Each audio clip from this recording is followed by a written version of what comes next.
Welcome, and thank you for joining us today for this Webinar Wednesday, Promoting the Power of Play for Family Strengthening. This Webinar Wednesday is presented by the National Family Support Network and Families Canada, so we are very excited to bring this to you from two nations.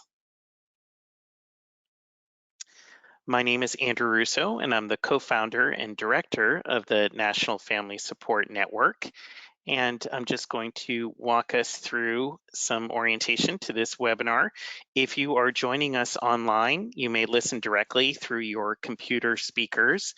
If you have joined via the phone number that GoToWebinar presented, your line has been muted to minimize background noise. For those of you online, please note the GoToWebinar panel that is on the right side of your computer screen. For questions, please type them into the question box. We encourage you to add your questions on an ongoing basis throughout the webinar, and we will get to them at the end. In the panel, you will also see a handout section with a handout available for download. Today's PowerPoint, the handouts, and a recording of the webinar will be available on the National Network website and the Webinar Wednesdays section by tomorrow afternoon. When you exit the webinar, a brief evaluation will automatically appear on your screen. We appreciate your taking a few moments to complete it, as that will provide us with valuable feedback and help inform future webinars. So, in terms of what we're covering today, after this brief introduction, we will move into our special presentation on the power of play, and then we will hear about resources on play, and then also share with you upcoming National Family Support Network events that may be of interest to you, and then there's the brief evaluation. So that's our roadmap for our time together. And we want to get a sense of who you all are joining us today. So we're going to look at maps from both the US and Canada, starting here with the US map here. So take a look at how the country is divided into 4 regions and which one you're located in. And we'll launch the first poll here to ask you to let us know where you are joining us from today.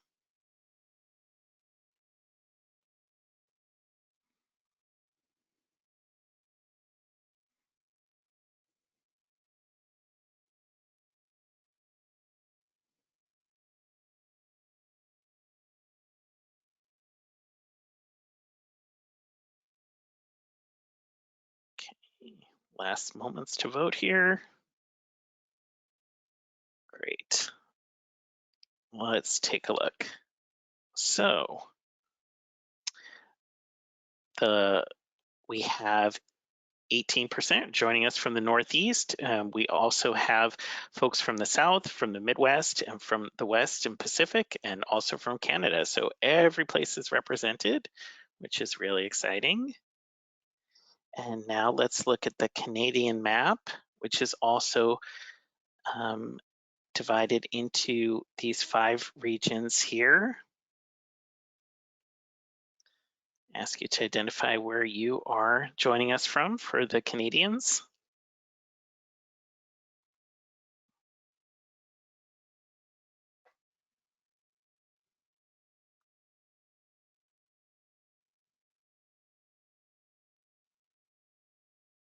All right, last moments here, and let's take a look. So we have the vast majority of folks are joining us from Central Canada, and then also from the Prairie provinces, and there's also representation from the Atlantic and Pacific regions. So great, lots of folks here from across 2 nations. Very, very exciting. And our next question for you is this one here, to get a sense of what kind of affiliation you have. So click on the box that best represents your affiliation. And if you're other, you can click other as well.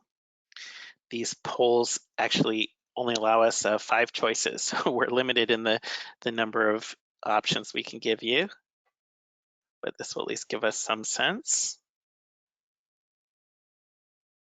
All right, thanks everybody. Let's take a look. All right, so the vast majority of folks represent family support programs, also significant representation from early childhood programs, and then we have folks representing government and some private funders and the ever popular other as well. So thanks for weighing in there. And one more poll for now is we're asking this one. What level are you focused on? What level do you work at in your role? Be at the policy level, systems level, that might be the work of a network or a funder, management level, program level, or other.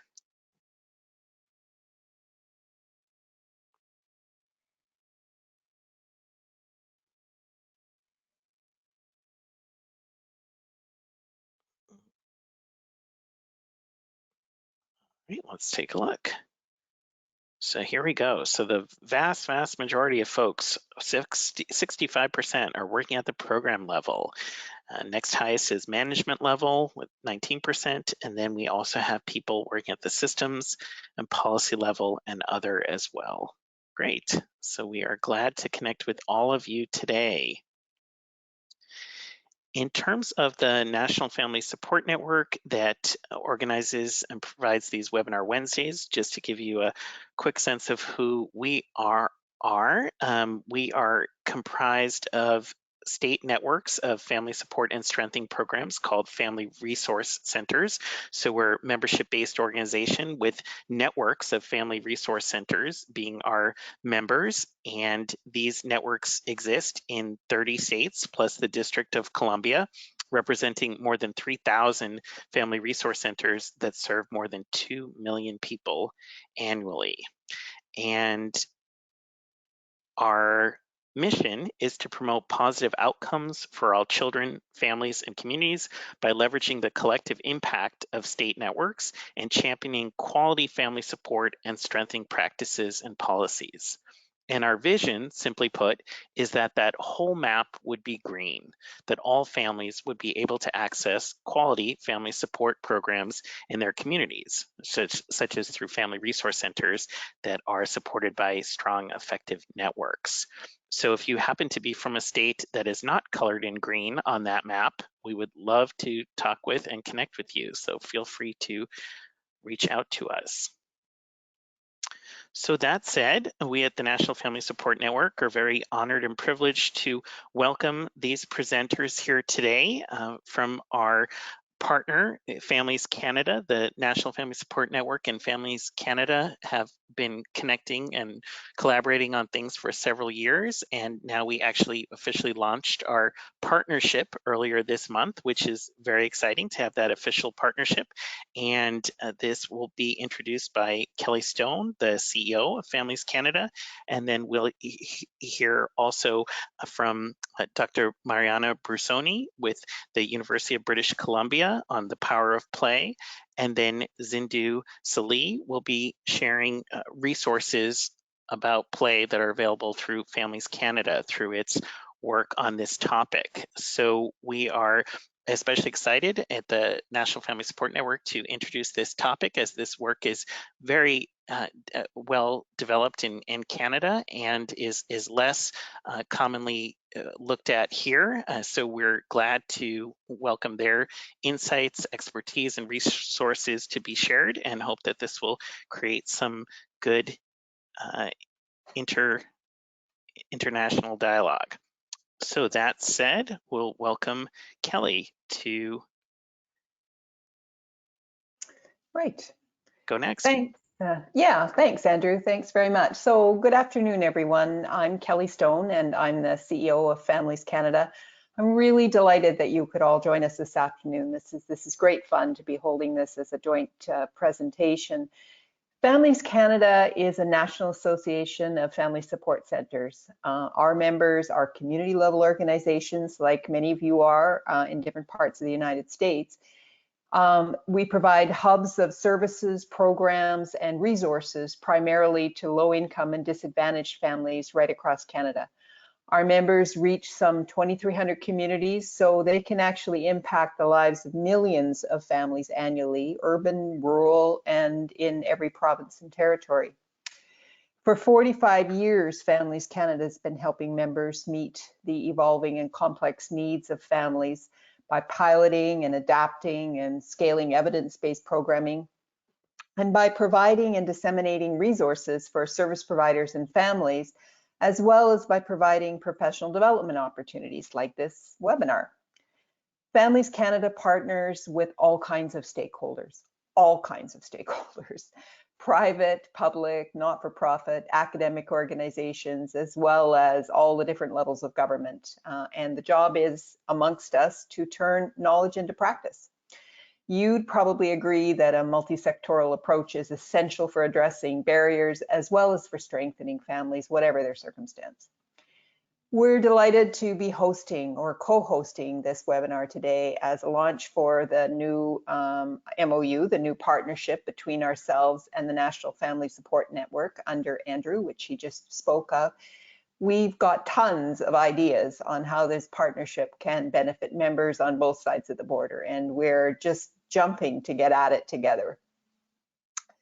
Families Canada proposed the topic of play for today because it's something that we're deeply invested in. We have some wonderful new resources, which Sindhu Sally, our Director of Operations, will give you a tour of following the presentation, because we know that play in general and outdoor play in particular are just so important for healthy child development.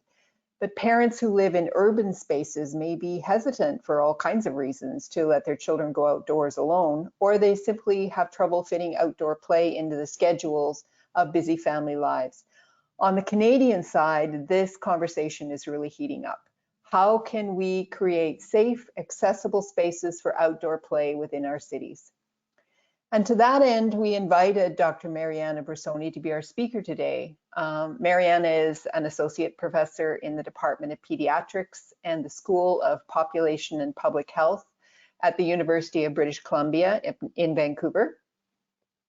And she's also an investigator with the British Columbia Children's Hospital Research Institute and the British Columbia Injury Research and Prevention Unit.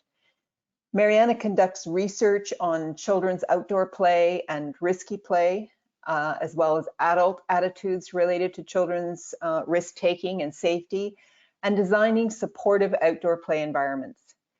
She has published her research extensively, and her work was also featured in 2019 in the Canadian television documentary series, The Nature of Things, where Mariana explored the power of play. Mariana was recognized in 2019 with the inaugural Outdoor Play Canada Award, and I know that you're going to really enjoy her presentation. So Mariana, over to you. Thank you so much, Kelly, for that kind introduction. And I'm absolutely delighted to be here and at this momentous occasion, which marks the collaboration of these two great agencies.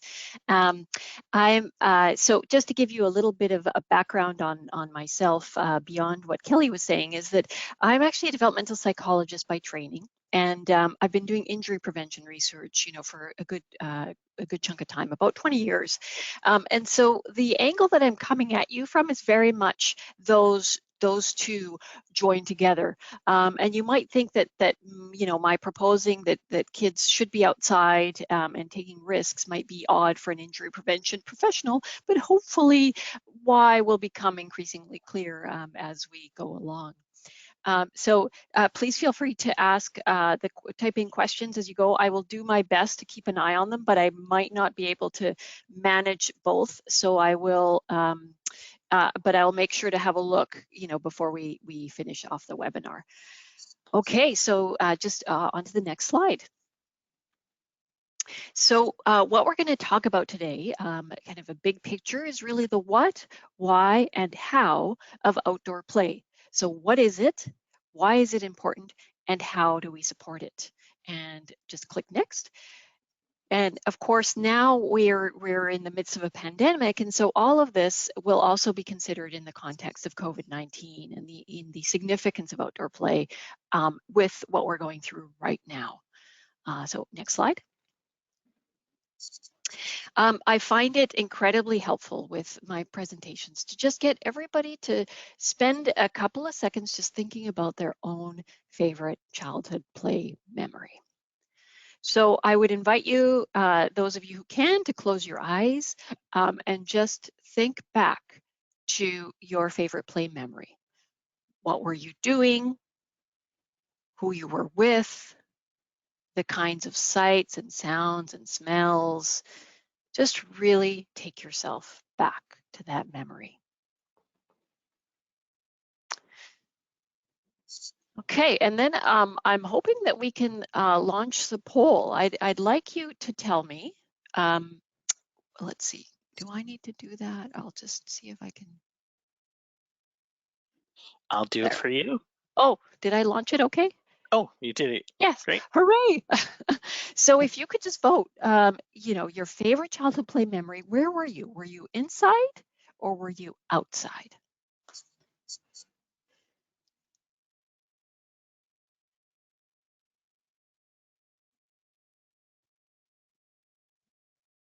Okay, we're getting some good voting. So just leave it for another few seconds. Okay, so I'm just going to close it up and share the results. So what we see here is quite markedly that most people were outside. And I'm just gonna, so 90% outside.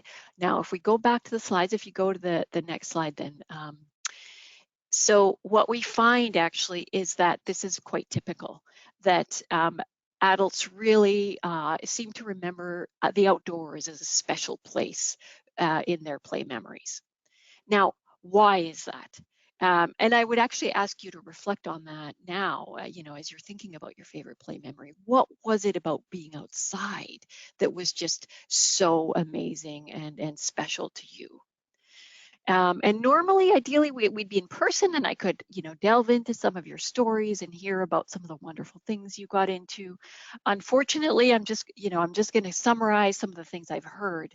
And what we've heard as we've done research with people in several different countries is that they talk about a sense of joy and freedom from being outside, you know, of being able to move their bodies in ways they wouldn't indoors, of running and shouting and jumping and just being able to meet up with their friends and play the way they wanted to play, and this sense of kind of limitless time to do what they wanted to do.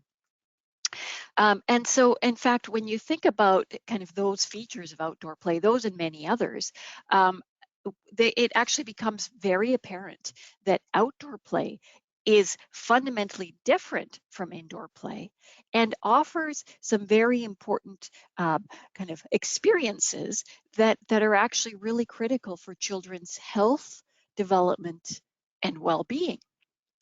And so we're going to just talk a little bit about those now, if you can go on to the next slide. So if you think about your own play memory, hopefully this will resonate with you, but there's a lot of aspects of children's outdoor play that help with their development.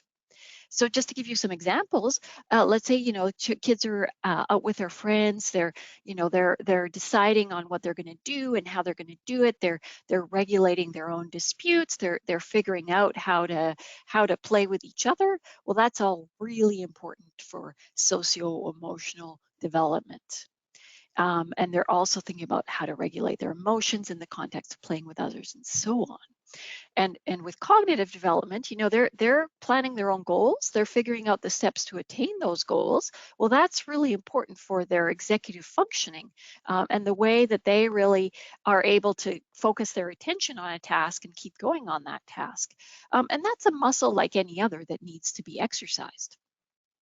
Not to mention the outdoors environment tends to be much more complex than the indoor environment and have more elements in it that can be explored, which is also really important for cognitive development.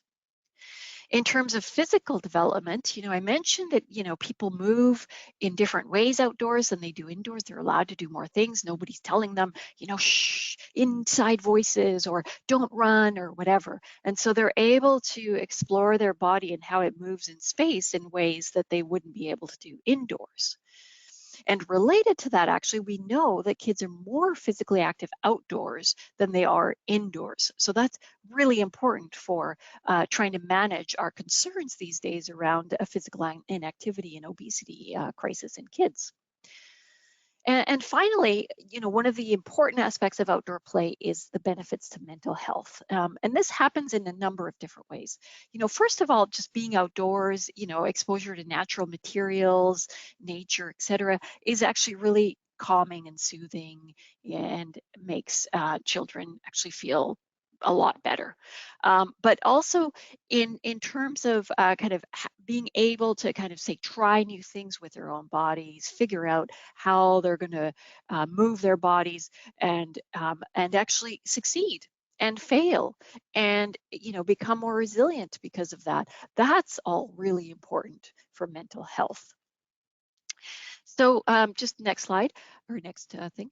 So I don't think it's actually overstating it to say that play is the engine of optimal child development. It is absolutely fundamental for children's well-being.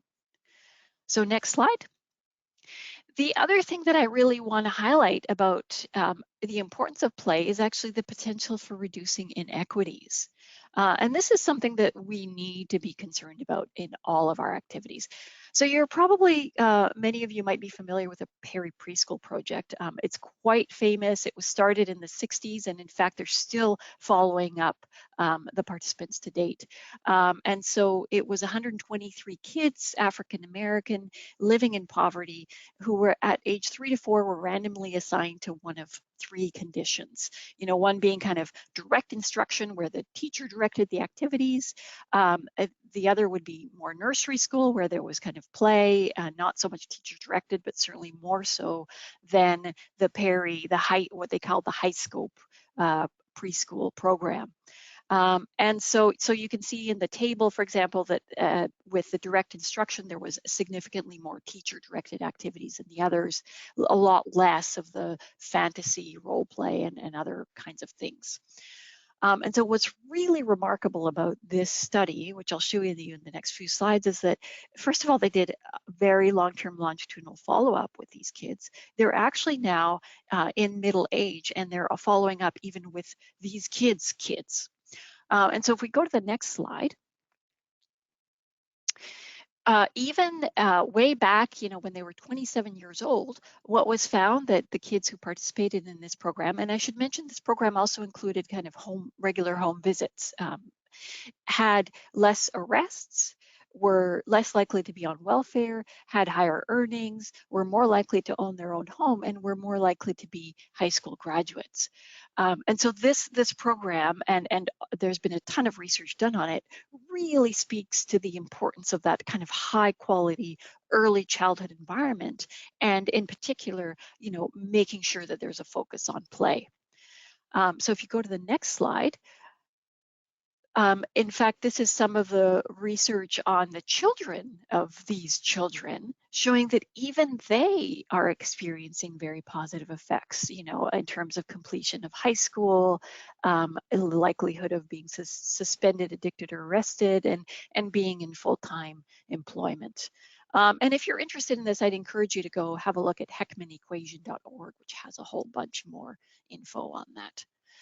So Andrew, just next slide. So another couple of benefits I want to mention about, outdoor play in particular is that, I mentioned about the emotion regulation aspect of being outdoors and in nature. I'm sure all of us can relate to, having had a stressful day and you just go for a walk outside. You take a chance to look around and breathe in some of the fresh air, and how that really helps you kind of decompress and feel a bit better about everything, boosts mental health.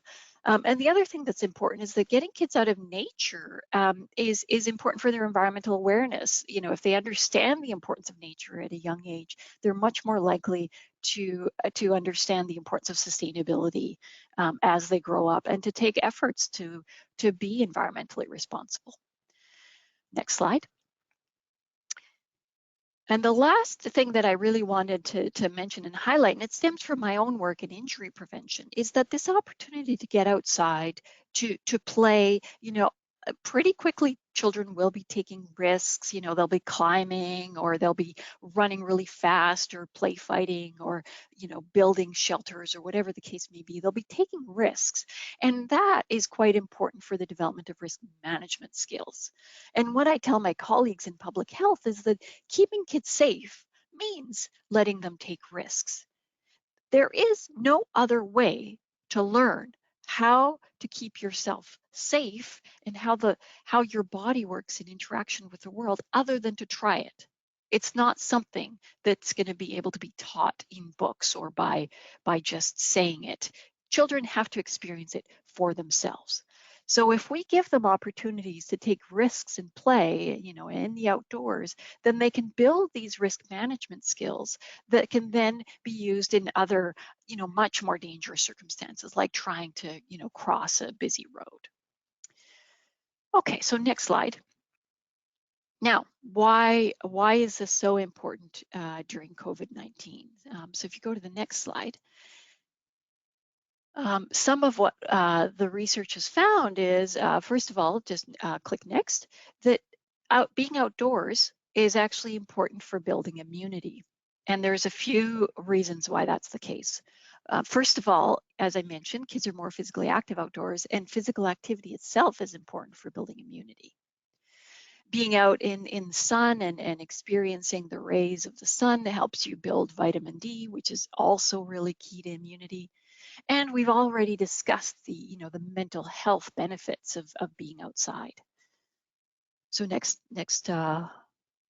it also, COVID-19 is less likely to be transmitted outdoors. Yeah, and so there's certainly a strong encouragement in my province in British Columbia of getting kids and being outdoors when you're with other people. And the next point is that play, and in particular outdoor play, is really important for as a way for kids to manage stress and to manage the complex kind of things and feelings that they're experiencing. You know, so for example, I've been hearing about kids, you know, creating games of COVID tag or things like that, and that's just really an illustration of how they're using play to think about what's going on around them. And so for all of these reasons, now more than ever, we should really be pushing outdoor play. Next slide. And in fact, our Chief Medical Officer of Health here in British Columbia has highlighted the epidemiology showing the importance of being outdoors and that the real risk comes inside. Next slide. So what happened to play? So we found that actually over succeeding generations, kids have had less and less and less opportunities for play. And there's a few things that have resulted in that. You know, it's quite a complex subject, but just to give you kind of a high level understanding is that, you know, one of the social factors has been an increase in inequities as we've gone through time. So we had the post-war era where actually you could have quite a really decent lifestyle, even with a working class salary.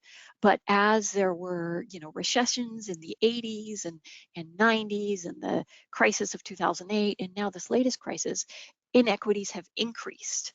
So that the rich get richer, the poor get poorer, and there's that fewer and fewer people kind of in the middle there.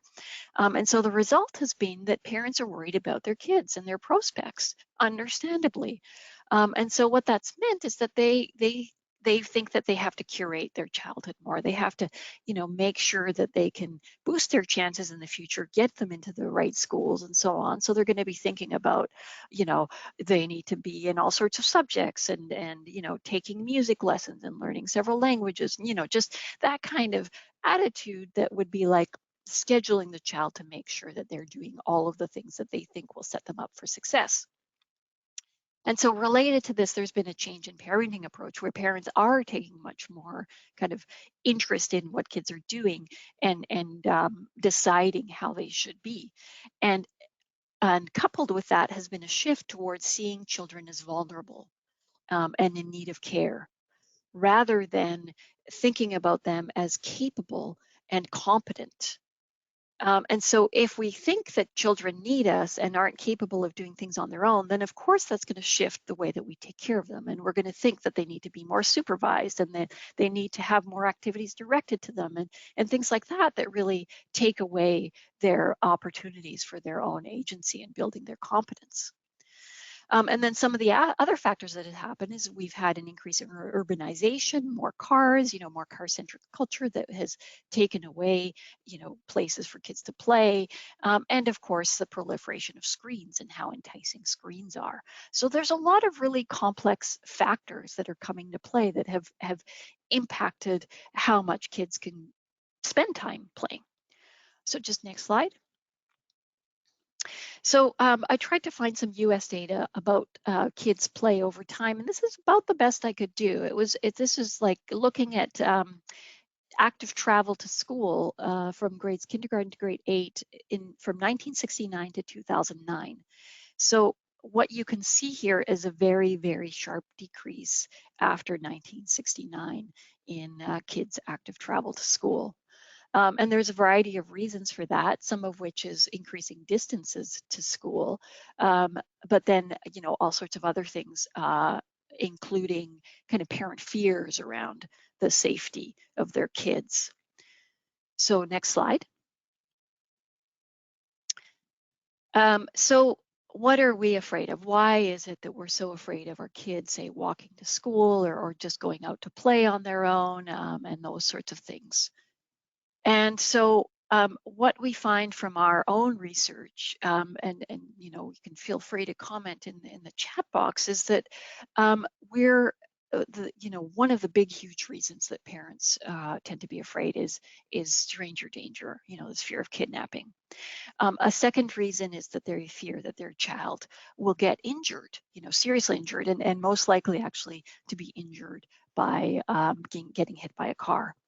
And then the third reason that we hear over and over again from parents is actually the fear of being seen as a bad parent, that they're not the one with their child in all these different activities and that their child's unsupervised and whether social services will be called and so on. So I just want to spend a little bit of time now actually talking through kind of a couple of those fears, just to give you the stats around how likely it is that those fears would come to fruition. So if we get to the next slide, stranger danger. So this really is kind of this overarching fear that parents have, and understandably, it's just horrific to think that a child could be abducted. So I was looking for some US data. The best I could do was South Carolina actually reported stranger-related abduction incidences. So this was from 1995 to 2013. And in that time, which was almost 20 years, there were 4,575 stranger abductions. So to give you a sense of that, that's a rate of 0.022 per 100,000 children. So there can't be 0.022 children. So to also put it in context, it would be 2.2 children per 10 million children. So I know that these stats are a bit confusing. So if you just hit the next slide there, or the next button, Andrew. The leading cause of death for kids in Canada and in the US is motor vehicle crashes. So I wanted to kind of give you a benchmark. So we're talking the likelihood that a child aged 0 to 20 in South Carolina, so the same state that this was taken from, would die in a motor vehicle crash was 6.8 per 100,000. So if you just hit the next button there, Andrew. So this means that a child is over 300 times more likely to die in a motor vehicle crash than they are to get abducted by a stranger. And the paradox here is that parents feel like they're keeping their kids safe by driving them around places, so that they won't get exposed to strangers or to other dangers. And yet what they're doing is actually putting them at risk of the most likely thing that's going to kill them. So next slide. Okay, so what about other kinds of injuries? Rather than deaths, and I should mention that with deaths, I did look certainly in our Canadian data and the US data, as I mentioned, motor vehicle crashes are the leading cause, and play is not. It's very, very rare that children die from any sort of play. Okay, so what about other kinds of injuries, say medically treated injuries? So there was a systematic review done a few years ago, which looked across kind of all the research that had looked at the amount of time kids spent playing and in sports and in active commuting, which is like walking or biking places, and how likely it was that they were to experience a medically treated injury. And this was for kids aged 6 to 12. So if you just click on the next slide there, Andrew. What was found was that leisure time or play had the greatest number of injuries, but once you took into account the amount of time that kids spent doing that activity, sports was actually the most likely to result in a medically treated injury at 0.2 to 0.67 injuries per 1,000 hours of activity. And in fact, play and leisure time was the safest of the three that were examined. And so what does it mean to have like 0.15 to 0.17 injuries per 1,000 hours? If you just click the next. A child would need to play outside for approximately 3 hours a day for about 10 years before they logged enough time to have one medically treated injury. And that injury would be very likely to be minor, because when we're talking about medical treatment, it also involves, minor stitches, an ice pack for a sprain and that sort of thing, which generally makes up the bulk of the kinds of injuries that are experienced through play. So next slide. What we have really is a situation here where we've become frozen by our fear and anxiety. And I think this this quote by Janusz Korczak, who's such a influential thinker, really sums it up very nicely. He says, "In fear that death can take away our child, we take the child away from life."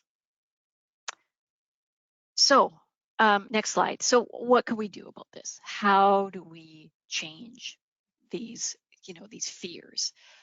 So if you go to the next slide, there's 3 key ingredients to outdoor play supportive environments: time, space, and freedom. So with respect to time, it's really making sure that kids have the time to just be able to go outside and play, so that they're not overscheduled, and so that there are opportunities that they can do this.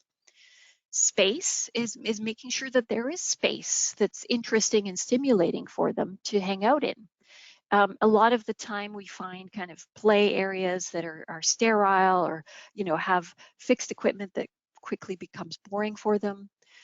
So one of the really basic ways, simple kind of ways that you can improve the quality of any outdoor space is actually through loose parts. So bringing in things like sticks and stones and mud and sand and water and crates and tarps and things like that. So they're things that kids can grab and move around and allow their imagination to shape the play. And that they can change constantly, so kids can be moving them around and finding new ways to do stuff. The last ingredient is freedom. And with respect to freedom, the biggest issue is us, right, and our attitudes. And so I want to talk a little bit more about this, because I actually have some resources to help with how we can start shifting our own attitudes towards our fear of the kids getting outside and playing and not making this a priority. So if you go to the next slide, I really do want to ask each of you to think about one thing that you could do differently to support children's outdoor play.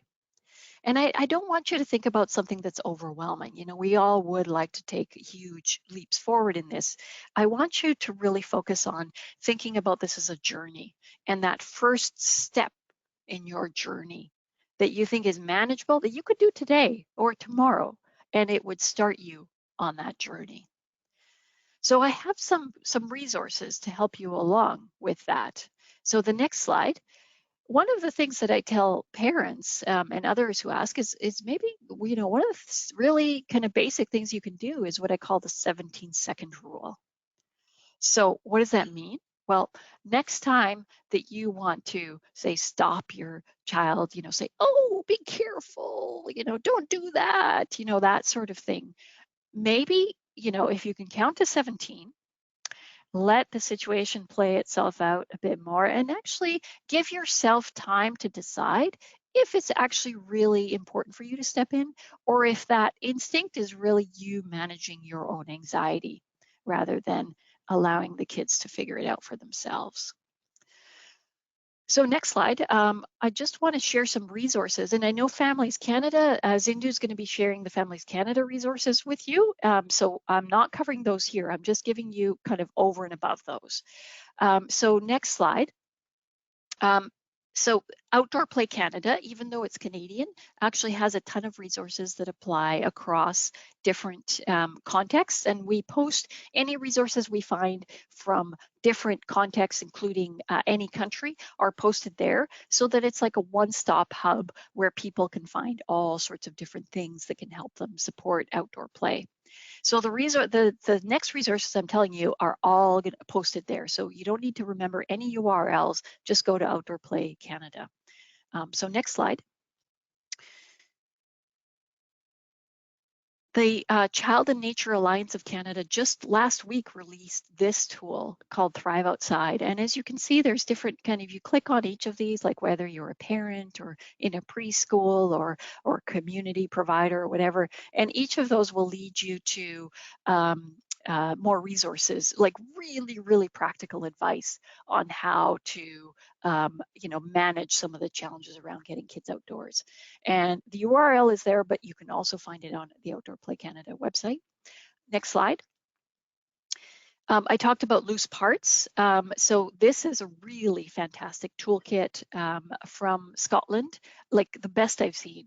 So great tips around how to source and manage loose parts, safety, you know, how to support children's play, you know, what does good play work look like? So I'd encourage you to have a look at that. Next slide. We've also released the risk-benefit assessment toolkit for outdoor play. And the idea behind this is, rather than just thinking about kind of risk assessment as all the things that can go wrong, it helps you balance the benefits so that you can really think about what kids can get out of that play, how you can maintain the risks that they can manage while trying to reduce the hazards that might be more problematic. So I encourage you to have a look at that. Again, it's on the Outdoor Play Canada website. Next slide. And then we have our own tool at outsideplay.ca. It's based on health behavior change theory. It's the same kind of theory you use to help people stop smoking or say eat better or whatever. We use the same kind of theories to develop this tool, and it takes parents through kind of some self-reflection questions, and then, you know, slowly leads them to making a plan for change. And in fact, on this website, we've just put on a one for early childhood educators. It's currently in beta version, so it's still a bit rough. We're just testing it out now. It will be changing quite a bit until the end of October, but you can feel free to have a look at that one as well. So next slide. So thank you very much for your time and attention. I really look forward to hearing your questions and comments, and please feel free to reach out to me, at any of these different ways of contact, except for my phone number, because I'm not actually allowed into my office these days. So use the other ones. Anyway, thank you very much. Appreciate your time.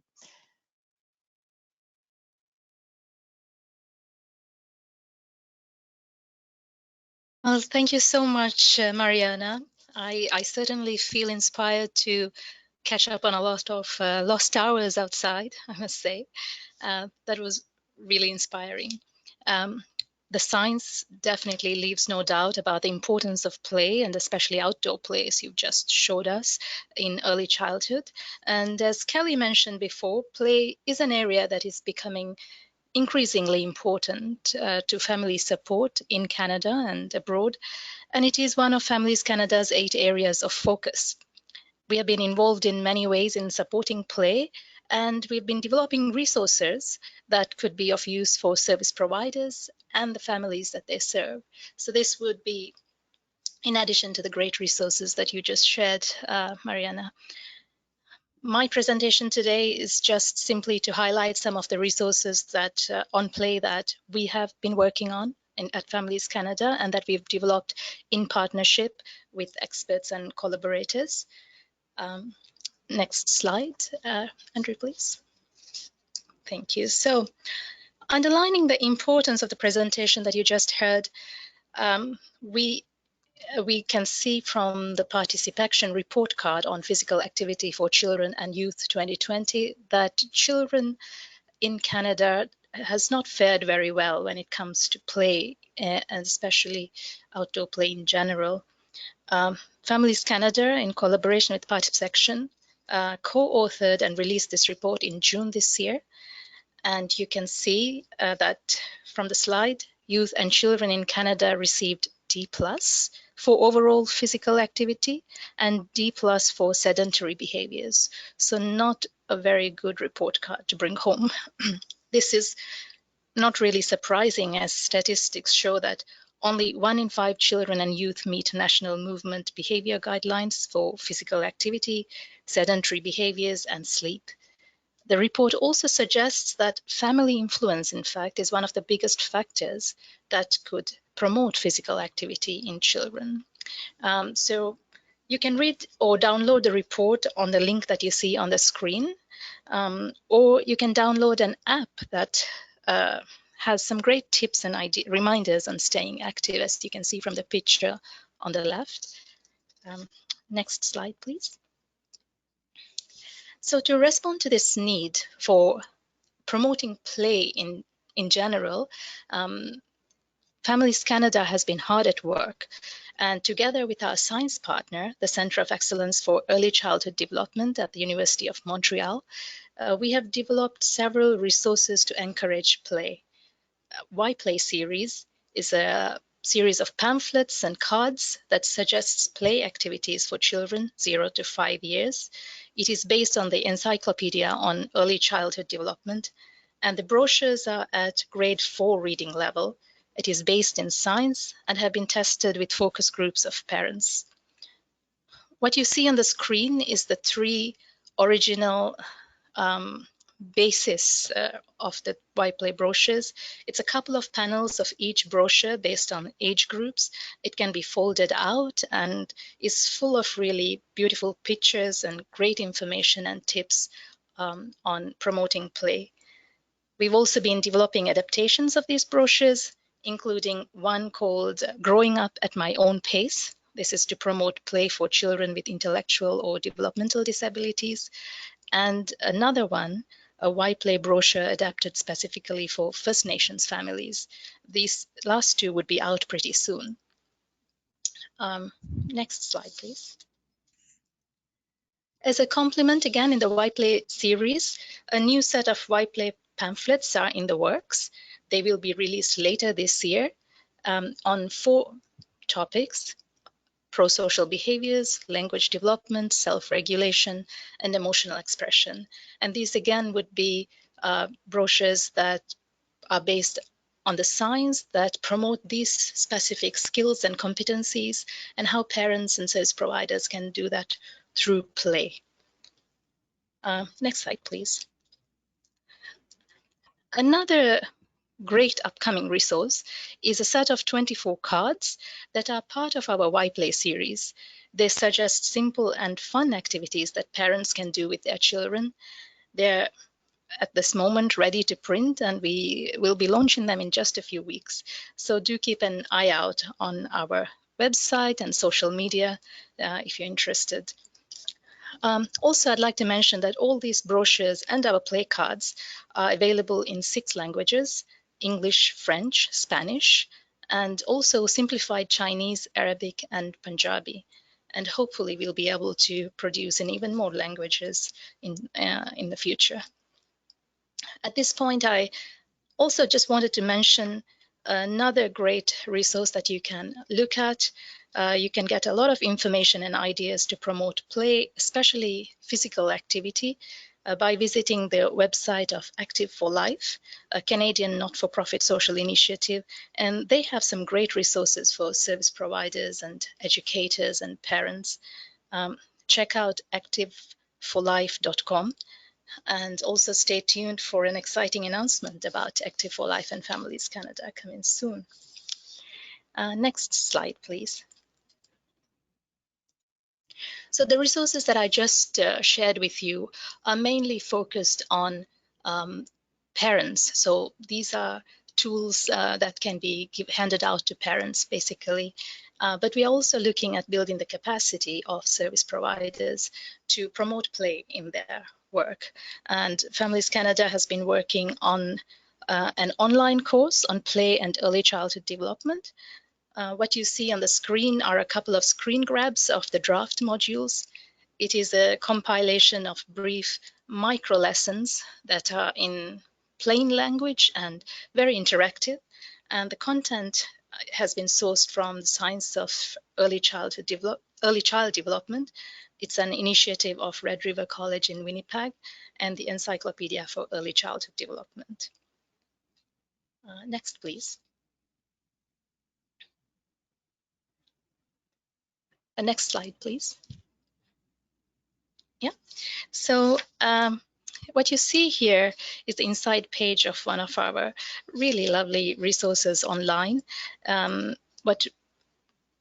What I'd like to share with you is what we are seeing on the screen is our Play magazine, supported by Lawson Foundation.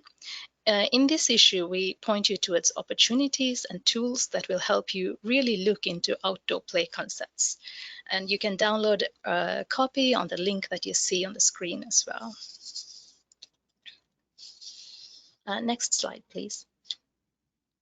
So as you can imagine, play is also a way to bring generations together. So Families Canada is currently piloting a program across Canada that brings seniors and preschool children together. This is to help reduce senior isolation, but also it would benefit children. Together with our partners, we have developed a programming guide that would help community-based organizations introduce or enhance an intergenerational program. And it has a number of fun, low-cost, and simple activities that are suitable for both older adults and very young children. And that's a really fun resource that you could use if you're just looking for some ideas to promote in the work that you're already doing. Well, that concludes the list of resources that we wanted to highlight today. There are more in the works, and we are especially looking at branching this out to include outdoor play. And those announcements will be coming on our website and on our social media. Next slide, please. Yes, so if you would like to know more about these resources and our initiatives, please visit our website, familiescanada.ca. You can also join our mailing list and stay in the know. Simply scroll to the bottom of our landing page and enter your name and email address. And if you're interested, we would also love to have you as a member. You can go to our Become a Member page. You see the link on the screen there. And if you have any questions or comments, any feedback, please do email us at info@familiescanada.ca. Thank you very much for listening. Back to you, Andrew. All right, so thank you to our two presenters here. Appreciate all that you have shared, and we welcome your questions in the box here, the question box. We have some that have come in already, some that have been addressed.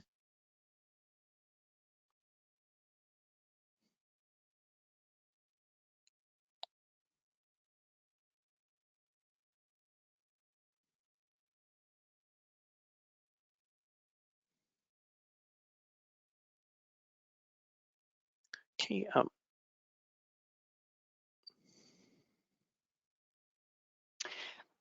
if I can step in there, I see that there's a question from Lorena around, do we have material for children with disabilities? I don't know if that's for Families Canada or me, but I will start, and maybe Zindu can pop in as well. So certainly what we find, there has been a bit of research done on children with special needs, exceptionalities, disabilities, and with respect to kind of access and need for outdoor play and risk taking, that is actually universal. You know, all kids need this and should be supported around that. So the outsideplay.ca tool that we offer is meant to be considered with kind of children with exceptionalities as well. Having said that, we are doing more work to develop materials that are specific, say, to certain kinds of disabilities or exceptionalities. And so, you know, kind of stay tuned, and we'll have more as we come along. Zindu, I don't know if you had something to add to that. Sure. Thank you for pointing that out. I'm afraid that I'm not able to see the questions right now, but I'm happy to answer that one. The Y Play brochures that I mentioned earlier, we do have one that we are working on right now, which is really at the very final stages about promoting play for children with intellectual and developmental disabilities.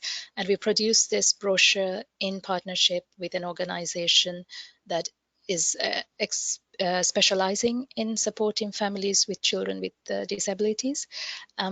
We hope that we can launch it in really just the next few weeks, or by December at the latest. So hopefully, if you stay tuned, you'll see it coming up.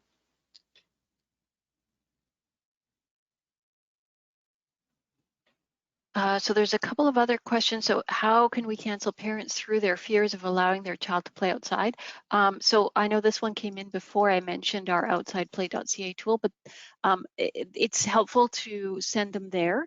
I've also been hearing from other early childhood educators around kind of this feeling of power differential with parents, you know, and kind of the feeling like there's a low status in their profession, and that sometimes they can't, you know, they don't have the agency to speak. So, you know, I know that that can be challenging, and I guess I want you to kind of recognize that you're incredibly capable and have a wealth of experience. And in our new early childhood education tool that's on outsideplay.ca, we actually have a kind of a little video scenario about talking to parents and some of the language that you can use in talking to parents and encouraging kind of outdoor play. So there's a couple of resources there for you. We also have a question. We're so afraid of lawsuits that we limit our children. I think that this is quite common. I certainly also, from our perspective, probably in the US more than Canada. One of the things that we've been working on in Canada is actually working with insurance companies around how they insure outdoor programs. And I mentioned the risk benefit assessment toolkit. And so we're actually working with a very large insurance company here to train their insurance brokers on that risk benefit assessment toolkit, so that they would be able to recognize kind of good practice when they see it, you know, around what it looks like to support high quality outdoor and risky play. So hopefully there'll be something similar in the US. I'm just not quite as familiar with how it works there. But hopefully also you saw from the injury statistics that really serious injuries are extremely, extremely rare. Okay, so I'm just looking at some of these. Judgment by others is a big issue. Yeah. Sorry, bear with me. I think those are all the questions, unless there's, oh, is there membership for Families Canada? Is it free? So Zindu. Yes, so we do have a lot of benefits of being part of the Families Canada network. The Families Canada fee right now is just 100 Canadian dollars. And if you go to our link there, you will be able to download the form, or you can call in, you can email info@familiescanada.ca. Okay, and I see that there's a few more that have come in. So Dr. Brussoni, is there a correlation between emotional faculty development and outdoor play? Yeah, it's certainly the socio-emotional learning. The potential for socio-emotional learning in outdoor play is really significant. So because we find, for example, that when kids are allowed to play outside, play with each other, figure out for themselves, how they're going to do that play rather than having an adult direct that play, then that's really an important way for them to build their socio-emotional learning and skills. And also being outside in play and, with exposure to natural materials is also really good for emotion regulation. And so they can also learn about how to regulate their emotions through those experiences. Okay. And then here's another one. A concern we've encountered in my family is separating children from electronics and encouraging outdoor play. Yes, this is a big issue for so many parents, and I think it's even heightened as a result of COVID-19. We did research where we looked at how whether kids, children's outdoor play, physical activity, sedentary behavior, screen time during the pandemic, and found that screen time went way up. Understandably. And screens are very, very compelling. So it is a challenge. It's not an easy challenge to deal with. One of the important things I think is to make sure that the outdoors is, stimulating and interesting. And I talked about kind of outdoor play supportive environments and having other kids to play with, even in the context of COVID-19, because transmission is less likely outdoors, and you can put in some ways to kind of manage that. So this is actually an area that we're doing more work on because we need to think about how we manage screen time and even thinking about how screen time can support outdoor play. So again, one of those to be determined. Okay, so, and then Lynn Job, hello Lynn, is saying, here's a nice tool to help parents and ECs frame their approach to adventurous play. And she points us to activeforlife.com, lifeguard and risky play. So I think if you Google lifeguard and risky play and active for life, you'll end up there. But it is a very nice kind of infographic around kind of what supervision of children during play should look like. Okay, here's another one. Can you tell us one or two of your favorite outdoor activities for young children? So if that is directed at me, what I will say is just kind of, what I mentioned before, loose parts are just so wonderful. As much as possible, allowing kids to be able to figure out for themselves what they're going to do and how they're going to do it, and really thinking carefully about whether you actually do need to interfere in any of that play. So just, get them out there, give them some loose parts. You don't have to be in a beautiful forest and nature for them to get something out of it. It can be a very modest environment as long as it has, something interesting for them to play with. Okay, so, and then another person asked, great point of underlying the importance of that educators play a key role in articulating the importance of outdoor play in conversations with families. Seeing oneself as capable and competent to do so will increase our confidence to communicate the value of playing outdoors. Thank you for the extensive resources that will be well utilized in elevating our practice. Thank you. Yes, like I really, my hat is off to all of you who do this work every day, Suzanne, and everyone who's online. I just think it's incredible what you're able to accomplish, and I think that you do need to keep in mind that the children's early childhood environment is actually just sets a wonderful foundation that is so important for later in life. You can see from the preschool research, you guys are really the most, frankly, the most important people in our society as far as I'm concerned, and I hope you consider yourself that way. Okay, so Lorena says the resources in Outdoor Play Canada website are just in English. Most of them are. Some of them are in French. Unfortunately, we don't have a lot of money to translate into other languages. How do we wean the kids off of screens? Yeah, so we discussed that. It's very difficult. Should parents develop rules for outside play and remind them when they play?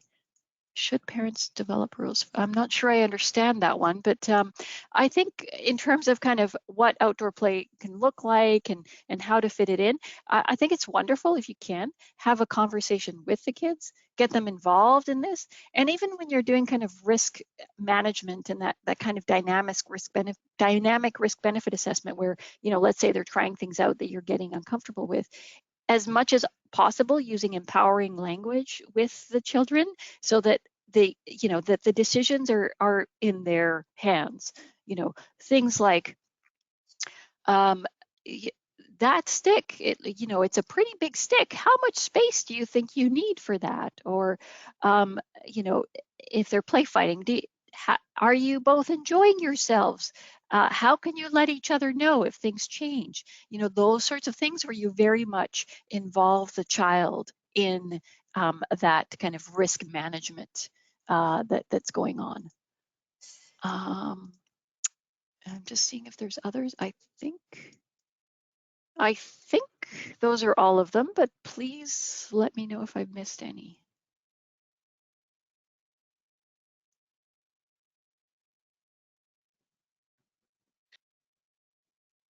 All right, well, thank you all for your thoughtful questions, and thank you to the presenters for fielding them here with this engaged discussion. I think just building off of that question, Dr. Brussoni, is how structured do you recommend parents and caregivers set up outdoor play?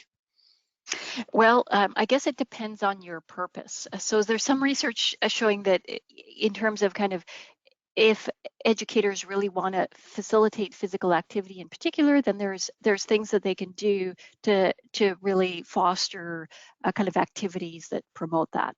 But from my perspective, my research really focuses on unstructured outdoor play and the importance of that.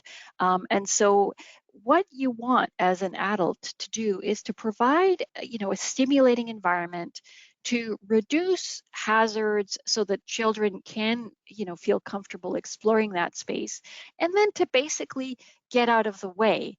You know, you're a play facilitator, so you can act in a way that helps them realize their kind of vision around their play. But other than that, you know, there should be minimal, like, try not to control the play, try not to direct the play. It's really supporting them in forwarding their play. Great, thank you. All right, so a few more pieces of information to